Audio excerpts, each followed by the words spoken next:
Nice to meet you. I know. I'm Dean. Nice to meet What's you, happening? man. Good to see you. Thanks for coming. Yeah. You always have a lot of cameras around you. No, absolutely not. I'm the one who's not used to it.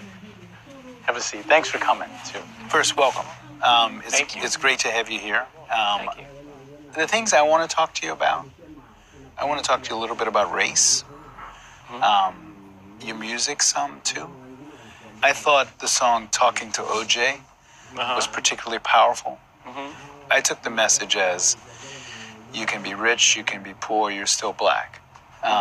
Who were you speaking to? Who did you want to listen to that and be moved by it? It's a nuanced song, you know. It's like I'm specifically speaking to us and about who we are and how do you maintain the sense of self while pushing it forward and holding us to have a responsibility for our actions.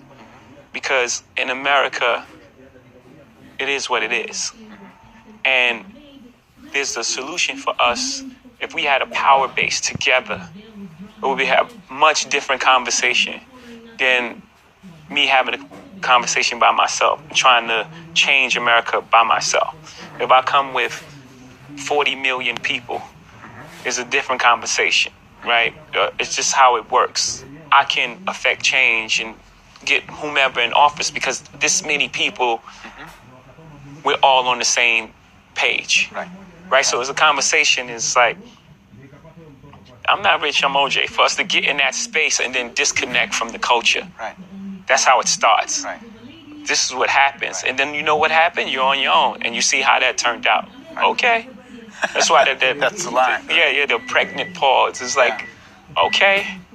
Was it a reminder, too, that the thing OJ forgot, maybe? Is that as rich as he was, as entitled as his life was, he was reminded very forcefully when he became a subject of a racial debate that he was also a black man, whether he accepted that or not. That's right. Was it also that message? Yes, absolutely.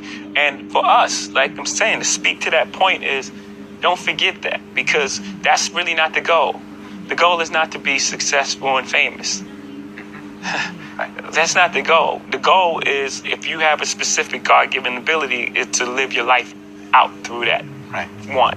And two, we have a responsibility to push the conversation forward until we're all equal. Until we're all equal in this place, because until everyone's free, no one's free. And that's just the fact. When you are as amazingly successful as you are, your kids will live in a very different world from the world you grew up in. How do you go about making sure that they understand the world you grew up in? There's a delicate balance to that, right? Because you have to educate your children on the world as it exists today and how it got to that space. But my child doesn't need the same tools that I needed growing up. I needed certain tools to survive my area that my child doesn't need, being growing up in a different environment. But also they have to know their history, have a sense of what it took to get to this place, and have compassion for others.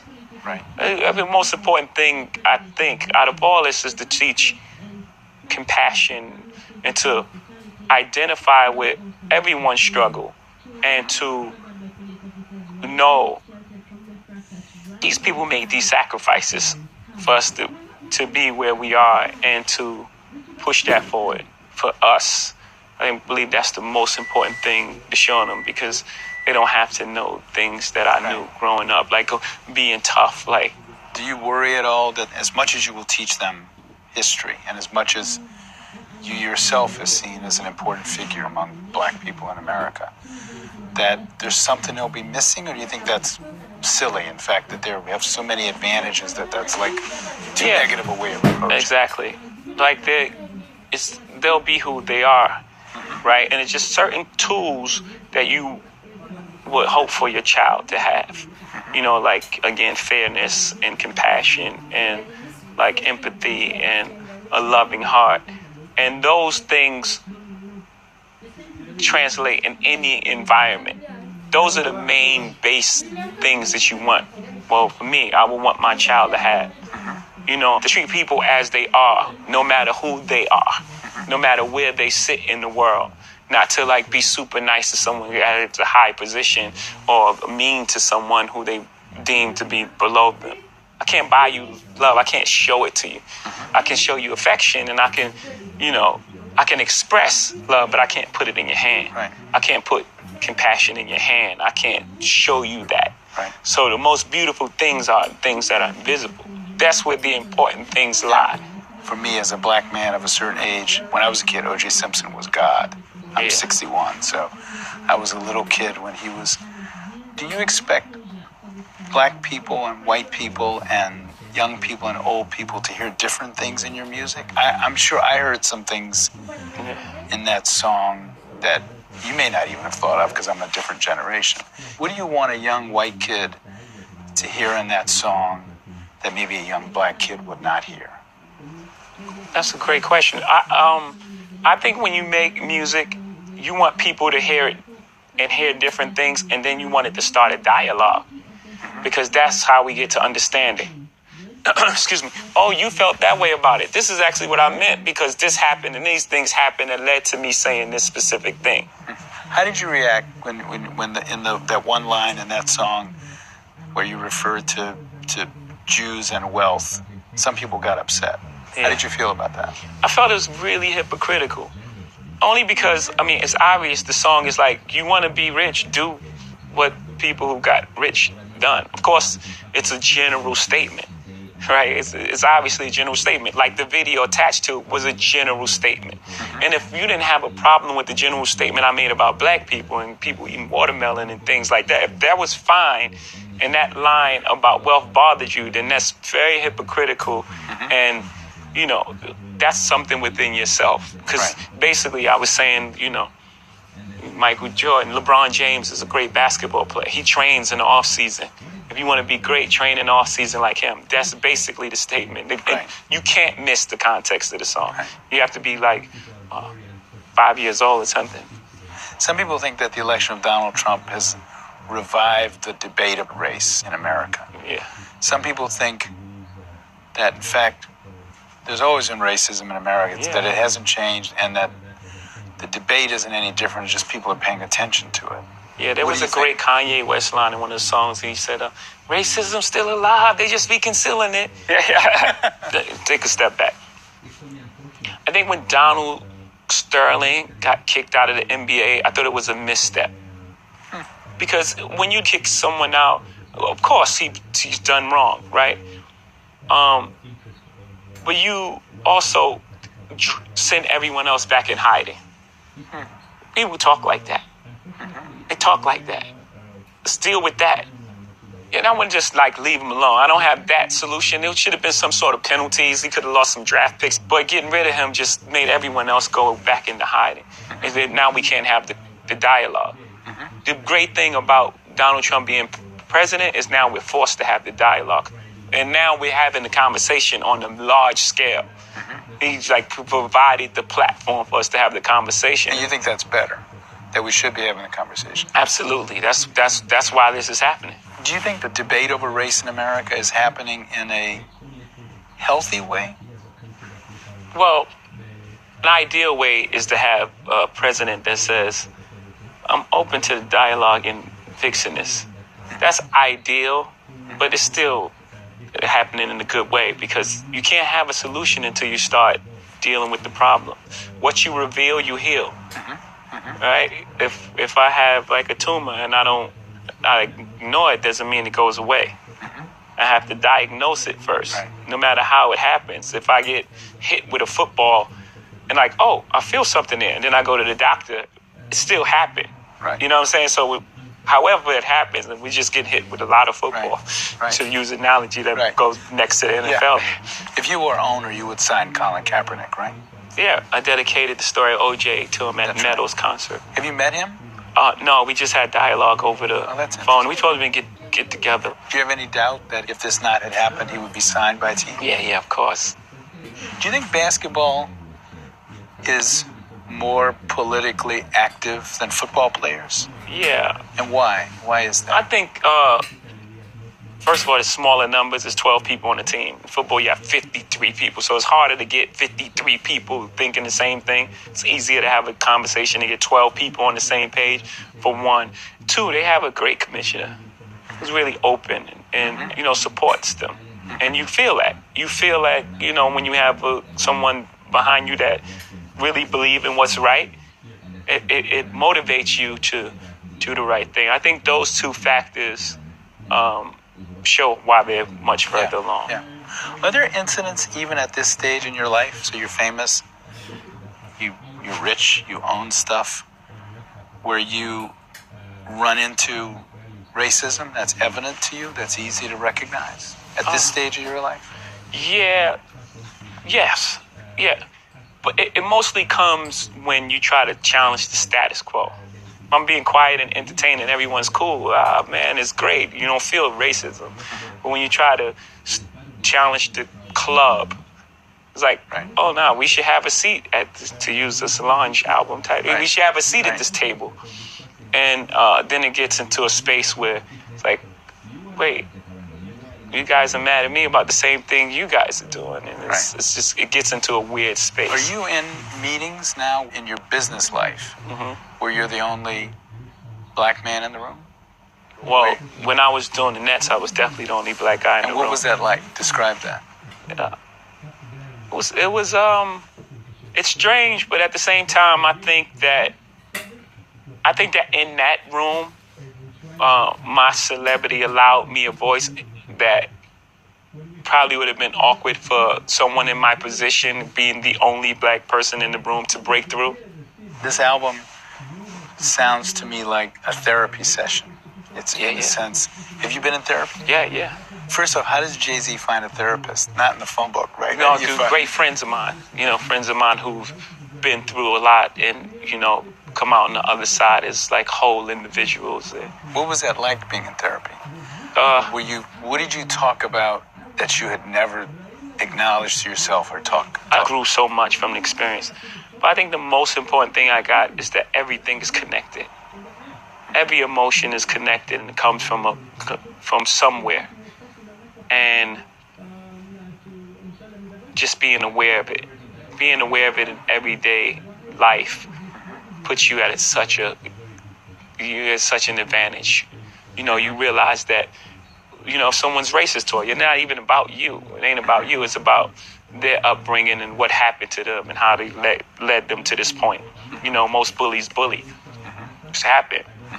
Oh, you got bullied as a kid, so you're trying to bully me. I understand. Right. And once I understand that, instead of reacting to that with anger, I can provide a softer landing.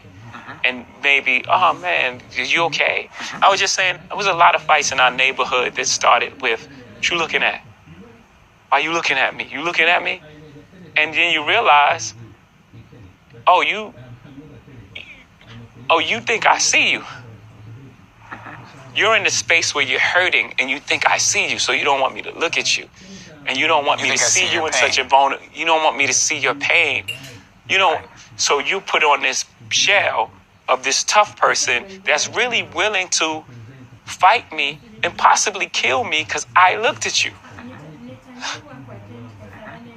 You know what I'm saying? Like, so knowing that and understanding that changes life completely.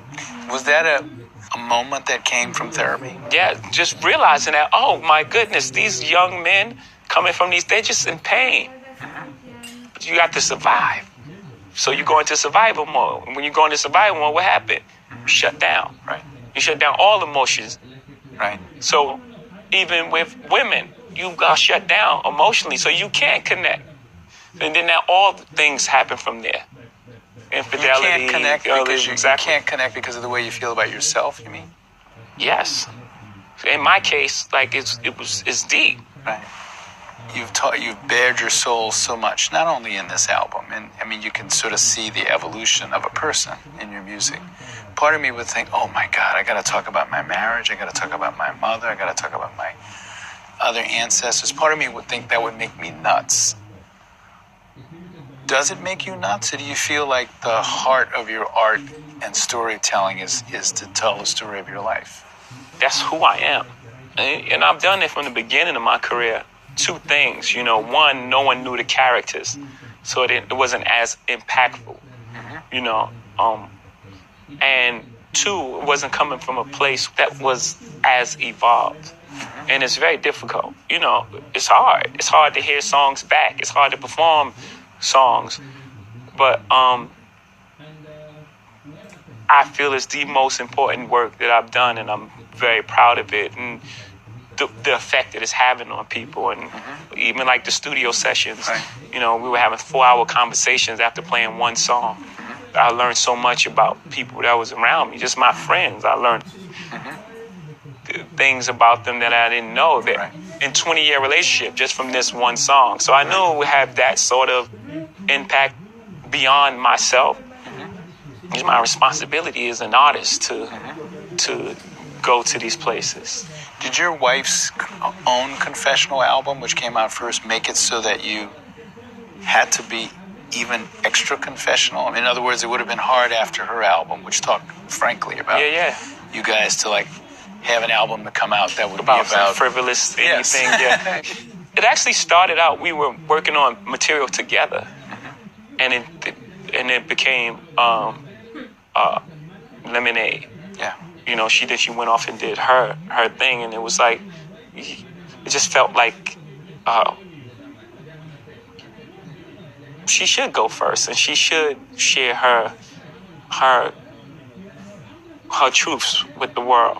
So it wasn't based on I have to say something because of this album. It wasn't even like that. It's just really honest. But you probably couldn't have gotten away with, okay, you do the album, wife, that talks about our pain. I'm going to go do an album that talks about, my love of art. You never know. Right. I think it turned out for the best. I think, but you just never know, because people like to be entertained. Again, back to our president. You know what I'm saying? Like, you would think, man, after the composed manner at which Obama stood at that podium, the dignity he brought to that place, that this couldn't exist, but it does. Do you have any disappointments in Obama? There are people who say the expectations of him as the first black president was so great. He was supposed to get rid of racism and fix everything. Yeah. Is that unfair? Do you think did he live up to all of your expectations? Yes, because all he could do is the best he can do. He's not a superhero. And it's unfair to place unfulfillable expectations on this man just because of his color. You're actually doing the opposite. It's like, what do you think is going to happen? He's there for 8 years. And he has to undo what 43 presidents have done in 8 years. It's not fair. What do you think of the state of, I'm not going to say just black leadership period, on the things you care about in the country? Who do you look at and say, this man or woman speaks for the things I care about? It's going to be funny. I find it funny, but my leadership, I like Dave Chappelle's leadership. Go ahead. You know what I'm saying? You're going to vote for Dave Chappelle for president? Yeah, because he tells it in humor so you can deal with it, but it's always a nice chunk of truth in there. Is there a part of you, because you have a certain amount of money, that gets a little more conservative? Or does having money not change your politics? No. No, because I believe in people. I want what's best for people. I love people. So I don't have that sort of thing like I want to vote Republican just to save more money. Right. That's not the end game. It's not about who got more money and who got more houses. Yes, you've earned it. Buy what you want. Right. But don't forget what's important. Without people, being rich would be very boring. Right. No one to share with, no one to have. You know what I mean? Like, just be a rich person, one person on the planet. Well, then what do you do? When I heard this latest album, and then I thought about the earlier albums, one theme was sort of reaching the promised land. You've acquired influence, and not just money, but your life is good. And then when you listen to the newest album, you're thinking, he must have been in a lot of pain when life was good. Absolutely. Is that true? Yeah, I did listen to a song called Song Cry. And the idea of the hook Never seen it coming down my eyes, but I got to make the song cry. It tells you right there what I was hiding. And the strongest thing a man can do is cry. To expose your feelings, to be vulnerable in front of the world. That's real strength. You know, you feel like you got to be this guarded person. That's not real. It's fake. Does that mean you were unhappy during that period and didn't have a handle on it, or what? Well, you compartmentalize, right? So you can be inside your body and be happy, but at the core of it, something else is going on. Right. As a, parent, I thought one of the most painful scene or line or whatever in the album was when you are talking about having almost lost your marriage, and you talk about what it would have been like to watch another man play football with your kid. I thought that is like, given that you have talked so much about your life and your music, are there things that you put a wall around? I'm not going to talk about that. You've talked about the pain of growing up, where you grew up, how you grew up, your father leaving early, the pain of your marriage, being in therapy. Are there things you say, I'm not going there? Yeah, and it mostly involves other people, because when other people are involved, you have to also, you may be ready to expose these things. And there's certain parts of, it's also other people's truth as well. A perfect example is my mom. Yeah, I was going to ask you about and when I didn't have permission to do that song first. So just like we had a beautiful conversation. When did you realize your mother was gay? Really early on. When as a little kid? Not. Let's say call it teenage years. So you realized it and talked to her about it? What was that? We never spoke about it. It just exists. It was there. Everyone knew. Gotcha. But we never spoke about it until, like, recently. Now we start having these beautiful conversations and just really, like, getting to know each other. We were always good friends, but now we're, like, really great friends, And we were just talking as friends, and then she was sharing that she was in love. And I guess there's years of, like, feeling for her and feeling like she's free.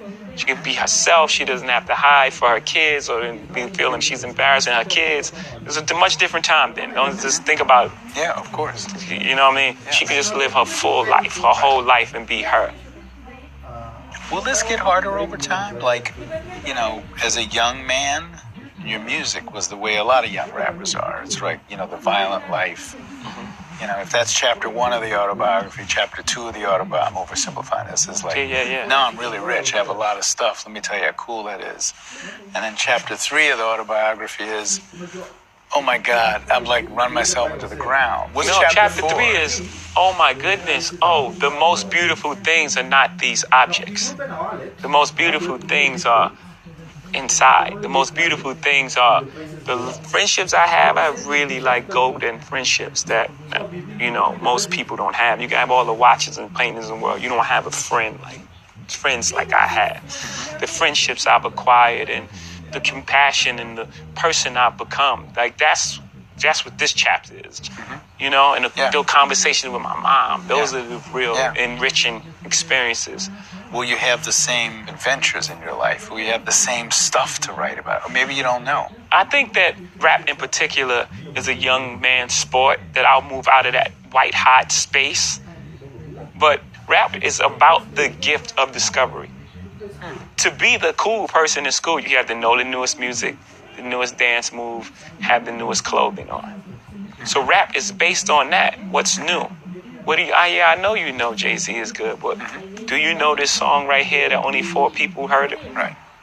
You know what I'm saying? And then they bring that person into the masses of pop culture, and then you have a window before saying that you are the one is no longer cool. And then you have to move past that, and you have to find a way to exist. The white hot space is when it's fresh and new, and it's like, this is the hottest song ever. Right. I mean, I pushed the window like I stretched that. I stood in that window a really long time. You're still in there? But still, no, I don't think people are looking to me as like the thing. Is that hard to deal with, or did you feel like I'm okay with that because I've moved on? No, you don't want to. Because at the end of the day, we're gonna find out it's not about the white hot space, but it's about finding the truth. that white hot space people think is the biggest thing, but it's really small. It's almost like a trend. Will you rather be a trend or you rather be Ralph Lauren? Right. You know what I mean? Like, Right. you rather be a trend or you rather be forever. I'm the person that looked at the Mona Lisa and be like, man, that's going to be cool in 40 years. Right. Right? I play forever. Right. I play forever. And so my whole thing is to identify with the truth, not to be the youngest, hottest, new trendy thing. One of the things you rap about also is the pain you caused the people you sold drugs to. Have you ever had conversations with people like that you caused pain to as a young man and talked about it? No, I haven't. No. What would you say to them? Or is that impossible to do at this point? Oh, nothing's impossible, right? So no, I don't think it's impossible. I guess that conversation would definitely take ownership for my part in the part I played in occupying that space. Because knowing what I know now, you can't sacrifice others for your life. There's a karmic debt that has to be paid. Had I had the level of consciousness then that I have now, things would have turned out differently. And just knowing that, I definitely want everyone to know that. Do black artists have a different obligation than white artists? Do you feel you have a different kind of obligation to the people who listen to you than if you were a white musician? Yeah, because I have an obligation, going back to the story of OJ, is to further the conversation of an entire race of people. Not me, all of us. But specifically me, since you're asking the question, is to open up dialogue. It's okay to think. It's okay to be smart. There's a time where people was like, you talking white. It's like, what does that even mean? And I know words. Intelligence is not a tribute to color. And I'm sure you've heard it growing up many times. You're speaking white. Like, what? Yeah. Speaking like I know words. And it's okay. It's fine. So I have an obligation to further the conversation in all ways. Our stature in America, our emotional maturity, and so on and so forth. It's humbling at the same time. It's like, it's what you've been charged with in life. Right. And I believe since the beginning of time, the poets have been charged with that. Like, it was the poets that's explaining the emotions and making these songs that people are like, oh, that's what I feel. Right. Are there black artists, and I won't ask you to name them unless you want to, who you think don't live up to that obligation to start a conversation about race? Do you think there are people you wish to? Well, and for one, OJ, right? We because that's the one that we can all identify. But yes, there are those who don't uphold their mantle, and we know how that story plays out. Would you, if you could talk to O.J. Simpson, what would you say to him if you could talk to him? I don't know. I would probably say, man, I'm sorry that so much happened to you, man. People act out in this way based on their life experiences. And I'm sure he's been through a lot of trauma in his life. And,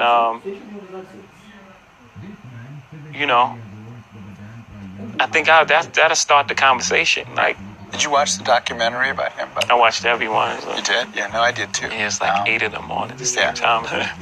You could read the story of O.J. two ways. You could say somebody should have reminded O.J. he was black. I could read that as a negative message or a positive message. The positive message being you're black and you should be more proud of it. The negative message is, who are you kidding? You can't escape this by joining a private country club and playing golf. Right. Which message feels the right? They're both dual messages at the same time. It's like, be proud of who you are and realize that we're gonna get further together. Right. Don't check out. You can't just turn your back on the place you come from. You come from a community. Your job is to uplift it now. Or we know how it turns out. Right. Once you stop being Tiger Woods and you going on... What would you say to Tiger Woods? Do you know Tiger Woods? No, I'm not. How would you classify Tiger Woods in that discussion? Same sort of thing. That's what I'm saying. Like, when Tiger was afforded the privilege of, he playing golf you were protected. But the minute that you're not providing for the thing, it's like now your license is on TV and it's like you're black. So now I've got to ask my one gossipy question. Talk about Kanye West and your relationship with him, which you allude to a little bit in the album. When's the last time you talked to him? I hate Kanye the other day, just tell him, like, he's my brother. I love Kanye. I do. It's a complicated relationship with us. Why is it complicated? Yeah, because, Kanye came into this business on my label. So I've always been like his big brother. And we're both entertainers. So always been like a little underlying competition there with your big brother there. And we both love and respect each other's art too. So it's like everyone wants to be the greatest in the world. You know what I'm saying? And then there's like a lot of other factors that play in it. But we're gonna always be good. Even but if we don't. There's tension now, right? Is there tension still? Yeah. But that happens. In a long relationship, hopefully when we're 89, we look at this 6 months or whatever time and we laugh at that. You know what I'm saying? There's going to be complications in the relationship that we have to get through. And the only way to get through that is we sit down and have a dialogue and say, these are the things that I'm uncomfortable with. These are the things that are unacceptable to me. This is what I feel. I'm sure he feels that I've done things to him as well. You know what I'm saying? I'm not a perfect human being by no stretch, Is he as evolved as you? You sound like He's highly evolved. I think he started out in a more compassionate position than me. You know what I'm saying? I don't know if he's had the level of... I had to survive by my instincts. I'm here because I grew up a different way. And I got out of that. Right. My first album came out when I was 26, so I was already a different artist. Right. A lot of people, album come out, they're 17, 18. So their subject matter is that of a 17 or 18-year-old. Unless you're Nas and you well-read and I think his mom was a teacher or something. He was way more advanced for the album that he wrote. So I just grew up a different way. But she's a very compassionate person. And a lot of times you get in trouble trying to help others, So I can identify with it. It's just that there's certain things that happen that it's not really acceptable to me. And we just need to speak about it. And it's just like, however the relationship evolves, but there's genuine love there. I'm trying to picture the scene when you and your wife both talked about making these very confessional, open albums. Was it difficult to say, I'm going to talk about the problems in our marriage. I'm going to talk about how we almost lost things. And for her to say, I'm going to talk about my pain and anger at you. What were those conversations like? Again, it didn't happen in that way. It happened, we were using our art almost like a therapy session. And we started making music together. And then the music she was making at that time was further along. So her album came out as opposed to the joint album that we were working on. We still have a lot of that music. And this is what it became. There was never a point where it was like, I'm making this album. I was there. Right. I was right there the entire time. And what was her reaction to your work, and what was your reaction to hers? They must have caused I think they were pain both, for each of you, right? Of course. And both very, very uncomfortable, but sitting in the best place in the, hurricane is in the middle of it. Yeah. We were sitting in the eye of that hurricane. Maybe not use hurricane because so many people are being affected right now, but the best place is right in the middle of the pain. Right. And that's where we were sitting, and it was uncomfortable. And we had a lot of conversations, and really proud of the music she made, and she was really proud of the art I released. And, at the end of the day, we really have a healthy respect for one another's craft. I think she's amazing. Right. Most people walk away and divorce rate is 50% or something because most people can't see themselves. The hardest thing is seeing pain on someone's face that you caused and then have to deal with yourself. Yeah. So most people don't want to do that. Yeah. You don't want to look inside yourself. And so you walk away.